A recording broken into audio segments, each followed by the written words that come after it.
വേടൻ എന്ന സെലിബ്രിറ്റി ആയത്, ഇത്രയും പോപ്പുലാരിറ്റി നേടിയത് എന്തുകൊണ്ടാണ്, എങ്ങനെയായിരുന്നു?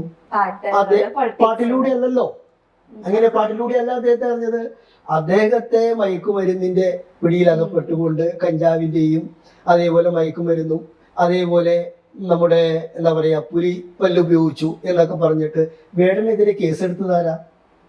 ഈ സർക്കാരില്ലേ. തെറ്റായ വഴിയിലൂടെ അദ്ദേഹം പോപ്പുലാരിറ്റി നേടിയത്. ഇപ്പോൾ കേരളത്തിലെ നമ്മുടെ അധികാരത്തിലുണ്ടായിരുന്ന സർക്കാരുകളെല്ലാം തന്നെ ഹിന്ദുവിൻ്റെ കാര്യങ്ങൾക്ക് വേണ്ടി ഒന്നും ചെയ്യാതെ ന്യൂനപക്ഷങ്ങൾക്ക് വേണ്ടി മാത്രം നിലകൊള്ളുന്ന ഒരു നിലയാണ് നമ്മുടെ ഉണ്ടായിട്ടുള്ളത്.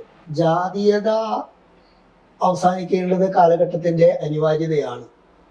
ഈ ജാതീയമായ ചിന്താഗതികളെ അകറ്റി നിർത്തുന്നതിന് വേണ്ടിയിട്ട് നമ്മുടെ കേരളത്തിലെ ഒട്ടനവധി സമരങ്ങൾ നടന്നിട്ടുണ്ട്. ഇത് ഭാരതമാണ്, പിന്നെ ഭാരതത്തിന്റെ പേര് പിന്നെ മാറ്റുന്നു എന്ന് പറയുന്നതിൽ യാതൊരു അർത്ഥമില്ല. കാരണം ഇത് അനാദികാലം മുതൽ ഭാരതമാണ്, അഖണ്ഡ ഭാരത സങ്കല്പമാണ് നമ്മളിൽ ഉള്ളത്. ഇത് ഭാരതമാണ്. ന്യൂനപക്ഷ വിഭാഗത്തിൽപ്പെട്ട മതസ്ഥര് ഇന്നും ഇവിടെ ജീവിക്കുന്നുണ്ട് എന്നതിന്റെ തെളിവാണ്. അതുകൊണ്ട് പാകിസ്ഥാൻ ആഗ്രഹിച്ച ഒരു കാര്യം ഭാരതത്തിൽ നടപ്പിലായില്ല എന്ന് മാത്രമല്ല, അവർക്ക് അതിൻ്റെ ശക്തമായ തിരിച്ചടി നേരിടുകയും ചെയ്യേണ്ടി വന്നു.